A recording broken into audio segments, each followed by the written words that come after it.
The red sedan sat in the driveway, its paint chipped but gleaming under the late afternoon sun. It was a 1998 Toyota Corolla. Nothing fancy, but to Harold Grayson, it was a relic of his life's labor. At 70, Harold had spent decades behind that wheel, driving to the factory where he worked for 40 years, taking his late wife, Margaret, to Sunday markets, and teaching his daughter, Emily, how to drive. The car was more than metal and rubber. It was a vessel of memories, a testament to reliability in a world that often felt unsteady. Harold leaned against the hood, wiping a smudge from the side mirror with his sleeve. His hands, calloused from years of manual labor, moved with the tenderness of someone polishing an heirloom.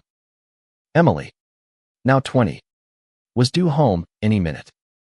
She'd been away at college, her first year, and Harold had been counting the days until her summer break. He'd promised her the car for the summer, a gesture of trust, a way to bridge the growing distance between them. She'd always loved that car, or so he thought, with its quirky manual gearshift and the faint scent of his old pipe tobacco lingering in the upholstery. The sound of gravel crunching under tires snapped Harold out of his reverie. Emily's beat-up hatchback pulled into the driveway, and she stepped out, her long brown hair tied back, her face lit with a smile that didn't quite reach her eyes.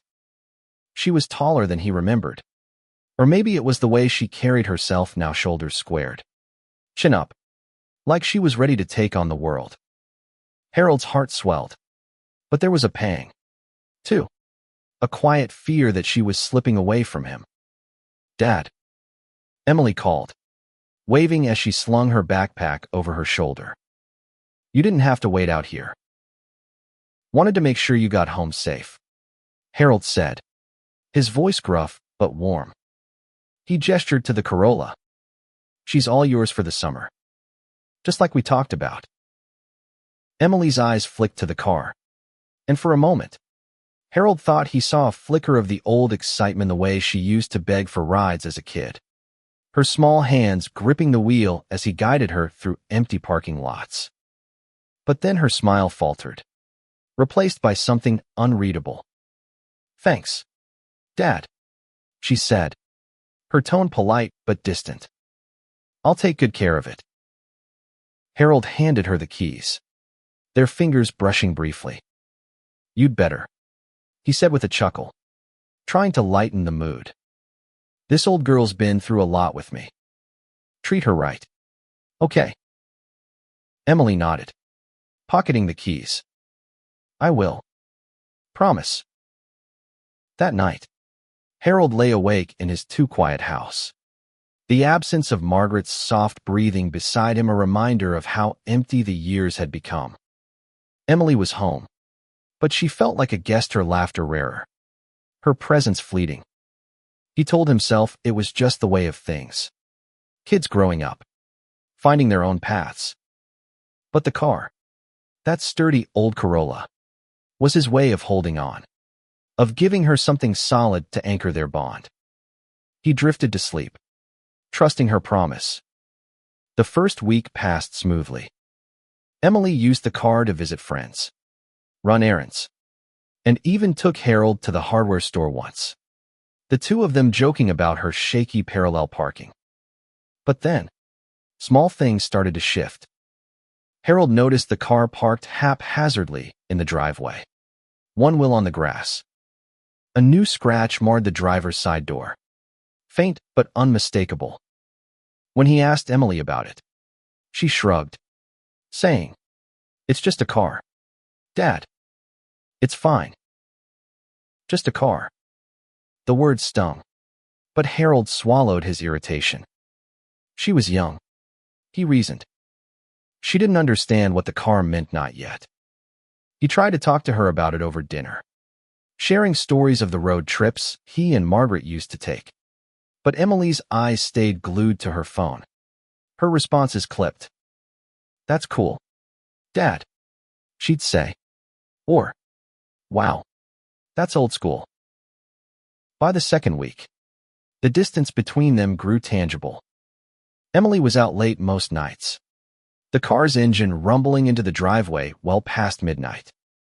Harold would sit in his armchair, pretending to read, but really listening for the sound of her return. He didn't want to nag, never been that kind of father, but worry gnawed at him.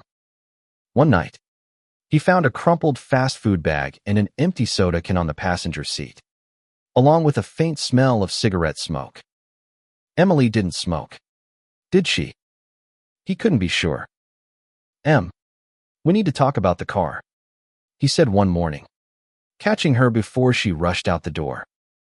She sighed, already halfway to the driveway. "What now, Dad?" "It's not a trash can," he said, keeping his tone even. "And it's not a party bus. You gotta take care of it." Emily rolled her eyes, a gesture that cut deeper than Harold expected. "It's fine, Dad. I'm not wrecking it. Can you just chill?" Chill. The word felt foreign. A dismissal from a daughter who used to climb into his lap for bedtime stories. Harold let it go, but the unease settled in his chest like a stone. The breaking point came a few days later. Harold was in the garage, tinkering with an old radio, when Emily stormed in, her face flushed with anger. "Dad, you can't keep texting me to check on the car. I'm not a kid anymore. You're being so controlling." The word hit like a slap. Controlling. Harold stood there, wrench in hand, his mouth opening and closing as he searched for a response. He'd only texted her twice, asking where she was parked, reminding her to lock the doors. Was that controlling? He thought of Margaret, how she'd always known the right words to smooth things over. But Margaret was gone, and Harold was navigating this alone. "I'm just trying to keep you safe," he said finally, his voice low. "That carrot's not just a car to me." Emily's expression softened for a split second, but then her jaw tightened. "It's not about the car, Dad. It's about you not trusting me. I'm 20. I can handle it." She turned and left, the garage door slamming behind her. Harold stood frozen, the word controlling echoing in his mind. He'd spent his life trying to provide for her, to give her freedom while keeping her safe. Had he been wrong all along? That night, Harold made a decision. If Emily saw his care as control, if the car, the one thing he thought could bring them closer, was just a burden to her, then maybe it was time to let it go. The next morning, he called a local dealer and put the Corolla up for sale. It wasn't about punishment. It was about letting go of a dream that no longer fit. By the time Emily came home that evening, the car was gone, replaced by an empty spot in the driveway. She stared at it, then at Harold, her eyes wide with shock. "Dad, what did you do?" "I sold it," Harold said simply, his voice steady but heavy. "You said I was controlling. Maybe you're right. So I let it go?" Emily's mouth opened, but no words came out. For the first time in weeks, Harold saw something flicker in her eyes: regret. Maybe. Or understanding. But it was too late. The car was gone. And with it, something unspoken between them had shifted. The driveway looked wrong without the Corolla. Harold stood by the kitchen window the next morning, coffee mug in hand, staring at the empty space. It was as if a piece of his life had been erased overnight. He hadn't slept well, replaying Emily's shocked expression, the way her voice cracked when she asked, "What did you do?" He hadn't meant to hurt her, but the hurt was there, raw and undeniable, in the silence that followed. Emily hadn't spoken to him since. She'd retreated to her room, the door closed, her music playing loud enough to drown out any attempt at conversation. Harold tried to focus on his routine: watering the garden, fixing a leaky faucet, but his thoughts kept circling back to her words. Controlling. Was that how she saw him? A man clinging too tightly to the past. To a car. To a daughter who was no longer his little girl. He thought of Margaret again. Her gentle way of handling Emily's teenage tantrums. She's finding herself. Harold, she'd say. Give her room to grow. But don't let go completely. He'd tried to follow that advice. But without Margaret, he felt like a sailor without a compass. Selling the car had felt like a stand. A way to prove he wasn't controlling. But now he wondered if it was a mistake. By noon, Emily emerged. Her backpack slung over one shoulder. She grabbed an apple from the counter and headed for the door without looking at him. I'm going to Mia's, she said, her voice flat. Wait, Harold called, but she was already halfway out. He followed her to the porch, his heart heavy. Can we talk about this? She stopped, her back to him, her shoulders tense. What's there to talk about? Dad, you sold the car. You made your point. It wasn't about making a point, Harold said, stepping closer. It was about letting go. You said I was controlling. I didn't want to be that guy. Emily turned, her eyes flashing with something between anger and hurt. You didn't have to sell it. That carrot was yours. Yeah, but it was part of us, too. You taught me to drive in it. And now it's just gone. Her words cut deeper than Harold expected. He hadn't thought she cared about the car. Not after her dismissive comments. The scratches. The late nights. But now, seeing the tremble in her lip, he realized it had meant something to her, too. I thought you didn't care, he said softly. You kept saying it was just a car. Emily's eyes welled up, but she blinked the tears away. Maybe I didn't know how to say it. Okay. It wasn't just about the car. It was about you trusting me. And now you've gone and sold it because I messed up. Harold wanted to reach out, to pull her into a hug like he used to when she was small. But the space between them felt too wide. I didn't sell it to hurt you, he said. I sold it because I thought it was what you wanted, freedom from me hovering. Emily shook her head, her voice barely above a whisper. You don't get it, Dad. She turned and walked away, her hatchback roaring to life as she drove off. The rest of the day passed in a haze. Harold busied himself with chores, but the house felt emptier than ever. He found himself in the garage, staring at the spot where the Corolla used to sit during oil changes. He could still picture Emily at 16, sitting cross-legged on the concrete, watching him work, asking endless questions about spark plugs and tire pressure. Where had that girl gone? That evening, he sat at the kitchen table, a notepad in front of him. He started writing a letter to Emily, something he hadn't done since she was a kid at summer camp. He poured out his thoughts, his love for her, his fear of losing her, his regret over the car. But when he read it back, the words felt inadequate, too raw for the rift between them. He crumpled the paper and tossed it into the trash. The next day, Harold decided to act. He couldn't undo selling the car, but he could try to understand Emily's world. He drove to the library, using his old pickup truck, and borrowed a book on parenting adult children. It felt strange, at 70, to be reading advice meant for younger parents. But he was desperate for insight. The book talked about boundaries, about letting go without giving up. Harold read until his eyes ached, underlining passages about trust and communication. When Emily came home that night, Harold was waiting in the living room, the book open on his lap. She paused in the doorway, her expression wary. What's that? She asked, nodding at the book. Trying to figure out how to be a better dad, Harold said, offering a small smile. I messed up, Em. I shouldn't have sold the car without talking to you first. Emily's shoulders relaxed slightly, but she didn't sit down. It's not just the car, Dad. It's everything.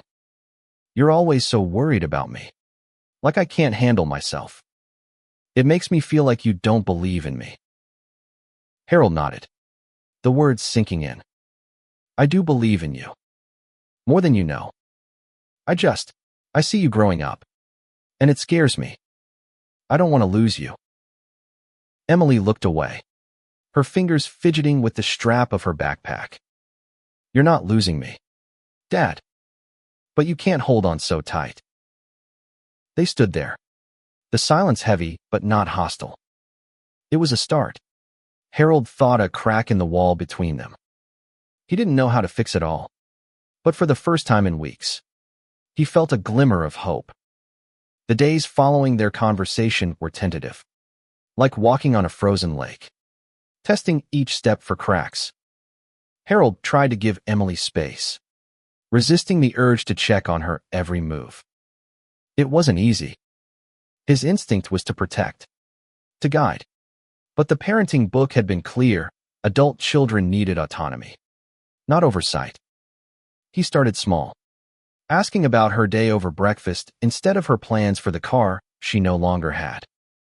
Emily's answers were short at first, but gradually, she lingered longer at the table, sharing bits about her college friends or a professor she admired. One morning, Harold found her in the kitchen, staring at a photo on the Phrygia faded snapshot of her at 10, sitting in the Corolla's driver's seat, grinning as Harold pretended to be a nervous passenger. The sight of her looking at it stirred something in him. Remember that day? He asked, keeping his tone light. Emily nodded, a small smile tugging at her lips. You kept saying I was going to drive us into a ditch. You almost did, Harold teased. And for the first time in weeks, they laughed together, the sound filling the kitchen like sunlight. The moment didn't erase the tension, but it was a reminder of what they'd once had. Harold decided to build on it. He suggested they spend a day together, something they hadn't done since she was a kid. To his surprise, Emily agreed, suggesting they visit the county fair, a place they used to go every summer with Margaret. Harold felt a flicker of hope, but also fear. What if they couldn't recapture that closeness? The fair was bustling with noise and color, the air thick with the smell of popcorn and fried dough. Harold watched Emily as she wandered through the stalls, her eyes bright with a childlike curiosity he hadn't seen in years. They played a ring toss game, and when Emily won a stuffed bear, she handed it to him with a grin. For you, Dad. So you don't forget how to have fun. Harold clutched the bear, his throat tight. I'm trying. Em. They sat on a bench, sharing a cotton candy, and for a while, it felt like old times. But as the sun dipped low, Emily's mood shifted. She stared at the Ferris wheel, her expression distant. I miss Mom, she said quietly. And I miss how things used to be. Harold's heart ached. He'd avoided talking about Margaret, thinking it would spare Emily pain. But maybe that had been another mistake. I miss her too, he said. Every day? She'd know exactly what to say to us right now. Emily looked at him, her eyes searching. Do you think she'd be mad about the car? Harold considered it. She'd probably say we're both being stubborn fools. But she'd also say we're family.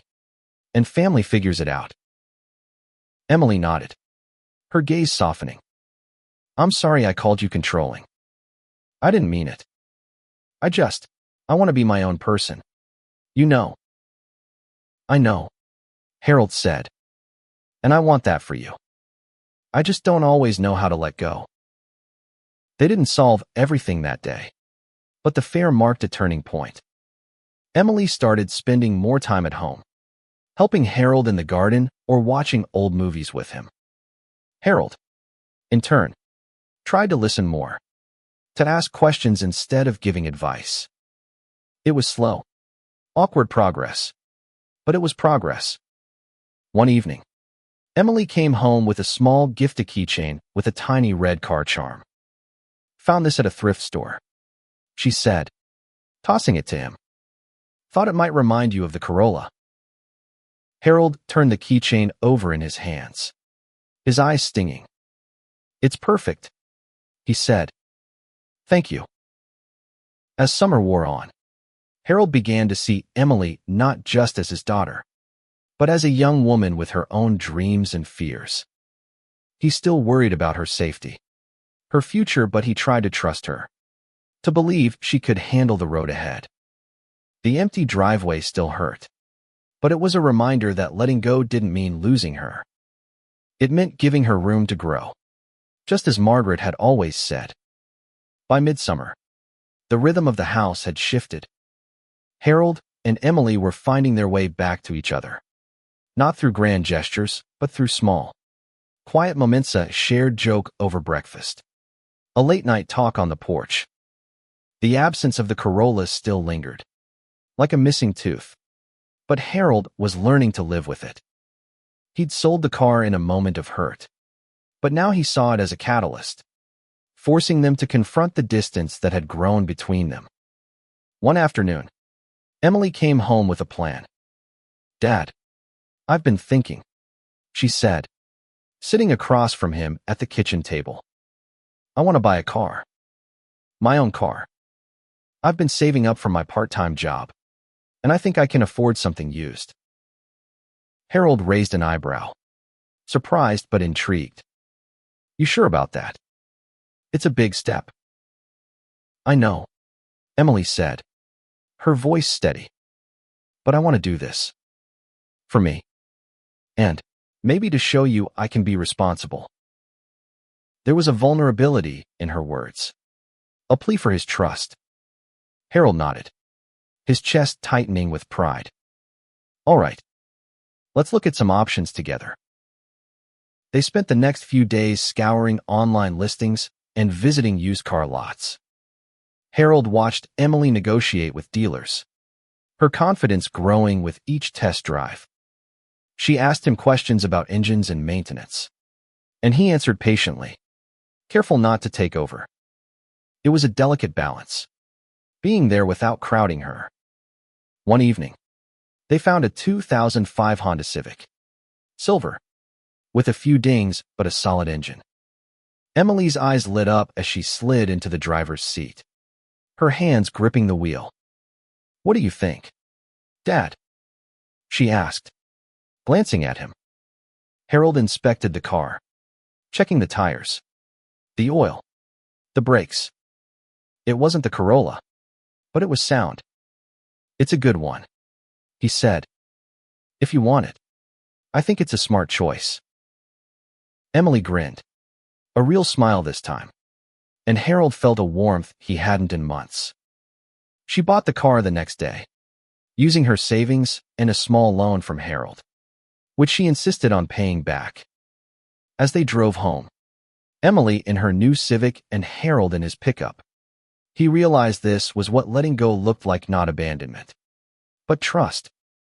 Back home, Emily parked her car carefully in the driveway, aligning it perfectly. No wheels on the grass this time, she said with a laugh. Harold chuckled. You're learning. That night, they celebrated with pizza and a movie, a small ritual that felt like a victory. As they sat on the couch, Emily turned to him. Thanks for helping me with the car, Dad. It means a lot. You did most of it yourself, Harold said. I'm proud of you, Em. She leaned her head against his shoulder, just for a moment, and Harold felt the years melt away. She was still his daughter, but she was also her own person, carving her own path.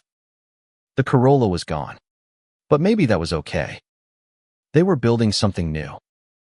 As summer neared its end, Emily proposed an idea that caught Harold off guard. Let's take a road trip, she said one evening, her eyes bright with excitement.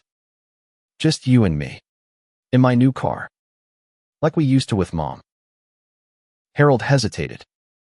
The thought of a road trip stirred memories of Margaret, of the three of them crammed into the Corolla, singing off-key to old rock songs.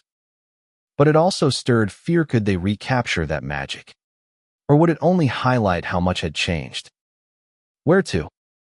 He asked, trying to mask his uncertainty. Anywhere, Emily said. Maybe the coast. We could see the ocean. Eat some bad boardwalk food. What do you say? Harold looked at her, at the hope in her eyes, and nodded. Let's do it. They planned the trip over the next few days, mapping out a route to a small beach town a few hours away. Emily took charge, packing snacks and creating a playlist, while Harold checked the Civic's oil and tires. A quiet act of care. The morning of the trip, they loaded the car with a cooler and blankets, and Emily slid into the driver's seat, Harold beside her. As they hit the highway, the windows down and the music loud, Harold felt a lightness he hadn't in years. Emily sang along to a song he didn't recognize, her voice bright and carefree. He joined in, fumbling the lyrics, and they both laughed until their sides ached. The drive wasn't perfect. They got lost once, bickered over directions, and stopped at a gas station with the greasiest burgers Harold had ever tasted. But it was real, and it was theirs. At the beach, they walked along the shore, the waves lapping at their feet. Emily picked up a shell and handed it to him. For your collection, she said, referencing the jar of beach treasures he and Margaret used to keep. Harold turned the shell over in his hand, his throat tight. You remember that? Of course, Emily said.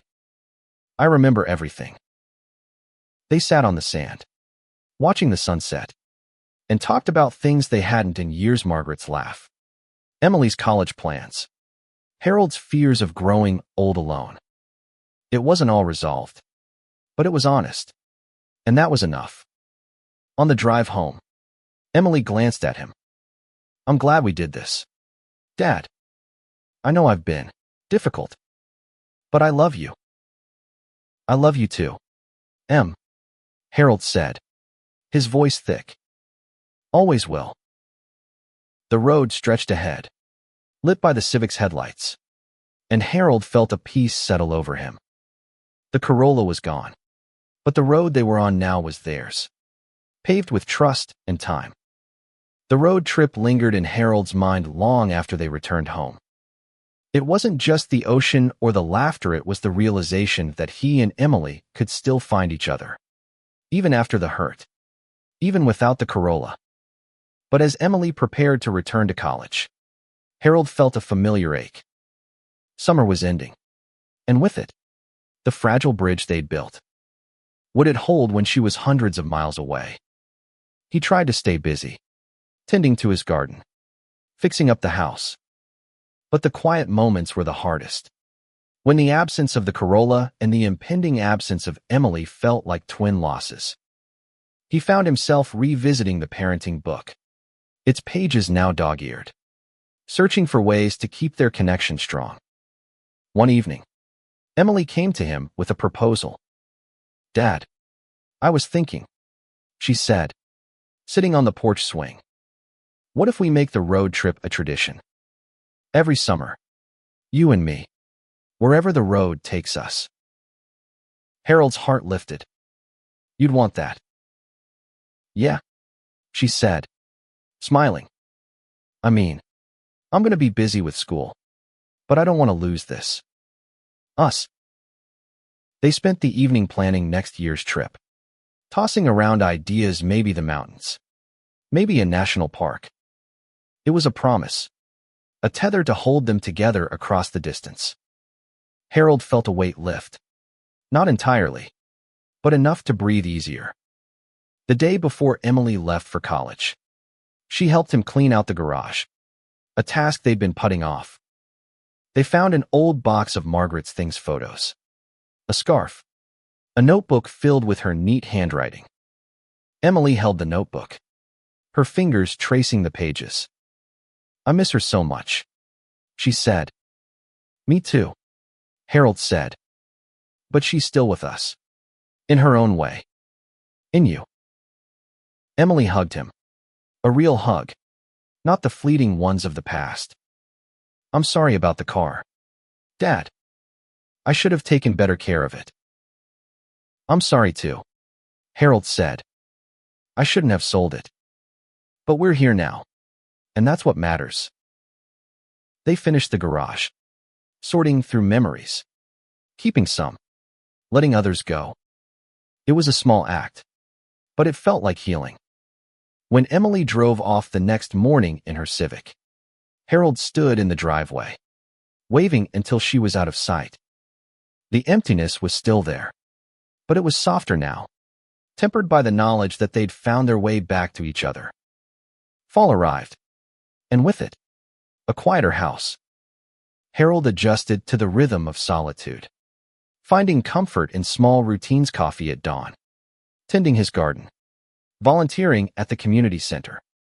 He kept in touch with Emily through texts and calls, her voice bright across the miles. She told him about her classes, her new friends, the way the leaves were turning on campus. He listened, asking questions, careful not to hover. One day, a package arrived, a small box with Emily's handwriting on the label. Inside was a framed photo from their road trip. The two of them laughing on the beach, the ocean behind them. A note was tucked inside. For your desk. Dad. Love. M. Harold placed the photo on his desk, next to the jar of beach shells. It was a reminder that they were still connected, even with her so far away. He wrote her a letter, not the crumpled one from before, but a new one, filled with pride and hope. He mailed it, feeling a sense of peace. As winter approached, Harold started a new project, restoring an old bicycle he'd found at a flea market. It was something to keep his hands busy, his mind focused. He thought of Emily as he worked, imagining her riding it one day, maybe on their next road trip. The thought made him smile. Emily came home for Thanksgiving, her Civic loaded with laundry and books. They cooked together, a chaotic but joyful affair, and sat around the table, sharing stories. Emily talked about her plans to study abroad, and Harold felt a pang of fear, more distance, but also pride. She was becoming her own person, just as she'd wanted. You'll be okay, Dad, she said, reading his expression. We'll still have our road trips. Damn right we will, Harold said, and they clinked their glasses, sealing the promise. The holiday passed too quickly, but it left Harold with a warmth that carried him through the winter. He was learning to trust the road ahead, for both of them. By spring, Harold felt a shift in himself. The pain of selling the Corolla had faded, replaced by a quiet acceptance. He'd made mistakes, but so had Emily, and together, they'd found a way forward. The empty driveway no longer felt like a wound. It was just a space, waiting for new memories. Emily called one evening with Nusht been accepted to a study abroad program in Italy. It's only for a semester, she said, her voice bubbling with excitement. But I want you to visit. Dad, we could do a road trip there. Rent a car. See the countryside. Harold laughed, the idea both thrilling and daunting. Italy. Huh. You trying to give your old man a heart attack? You can handle it, she said. You're tougher than you think. They spent the call planning, dreaming of winding roads and ancient towns. Harold felt a spark of adventure, something he hadn't felt since his youth. He started saving for the trip, cutting back on small expenses, determined to make it happen. When summer arrived, Emily came home, her Civic now sporting a bumper sticker from her college. They spent the first week preparing for their next road trip, this time to a nearby lake. It wasn't Italy, but it was theirs, and that was enough. They packed the car with fishing gear and a picnic. And as they drove, Harold realized how far they'd come. The hurt of the past summer, the sting of controlling, the loss of the correlate had all led them here, to this moment of trust and love.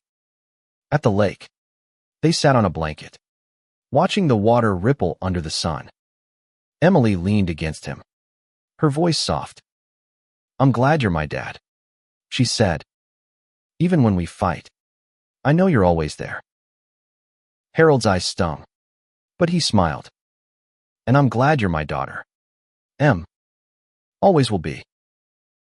They drove home as the stars came out, the road ahead illuminated by the Civic's headlights. Harold didn't know what the future held: more road trips, more fights, more moments of grace, but he knew they'd face it together. The Corolla was gone, but the journey wasn't. It was just beginning.